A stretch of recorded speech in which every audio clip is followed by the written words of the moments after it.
Hey everyone, quick Wednesday morning message that's going to be a little bit longer, but I think it's even more impactful, and I think it's something we all deal with, which is adversity. And it's amazing. I read this book when I was in high school. I don't know why it didn't get more traction, called Adversity Quotient. And just think about that a second. If I were to ask you, what's your adversity quotient? You might have some ideas about what that might be. We've all heard of IQ, your intelligence quotient. We all remember getting tested for that, or at least a lot of us did, if you went to school in the States and a lot of other Western-based schools. And we also have heard of your emotional quotient, which has to do with how well you are emotionally intelligent. But the one that really didn't hit as well, though I feel like it's coming up a lot these days, especially in education, is your adversity quotient and how well you deal with setbacks. How well do you bounce back? Think about that for yourself in major areas of your life. How well have you bounced back from a breakup, or getting fired, or losing a deal, or a client, or possibly an injury, or some kind of physical setback? You know, it's one of those things that, you know, there's a lot of opinions on how do you develop adversity quotients.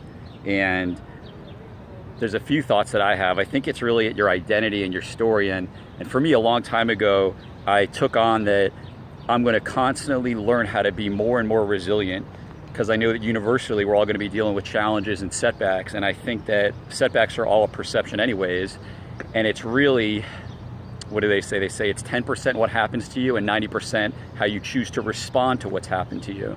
And so I think with regards to resiliency training, unfortunately, there's almost no way to get good at it other than putting yourself in challenging situations where you're forced to be able to get resilient and have grit and perseverance. And so it's amazing, you know, just even some current things I'm dealing with, how I really, at an identity level, I've always taken on that you're bigger than any problem or challenge that's been given to you, and it's all meant to serve you. And I think it's important to be learning dependent, not outcome dependent. And I think what that means for me is that to always feel that you're learning and developing and growing, you almost can't fail. It's always just feedback. It's always to serve you. And is that true? I don't know. But I make it up and it gives me power. And I think that's also another good context, is that it's not really always something about if it's true or not. You could always find arguments for or against things in so many areas. It's usually about, does it empower you and give you the juice to move forward, whatever that path may look like, or does it disempower you? Disempower, take power away from you, have you feel at a loss to be able to act strong. So that's the topic for the day. Mental toughness. How's your mental toughness? How well have you bounced back?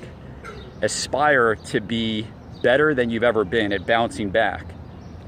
All right, go to it. Oh, and the other thing about bouncing back is it doesn't happen when you're meditating. It happens when you're in action and you're doing something. But come from a mindset of you're going to be bigger than any problem that's in front of you or any challenge that's in front of you. Do it for you. Possibly do it for others that matter to you in your life. I think that's always a great context too. But take on being more resilient than you've ever imagined.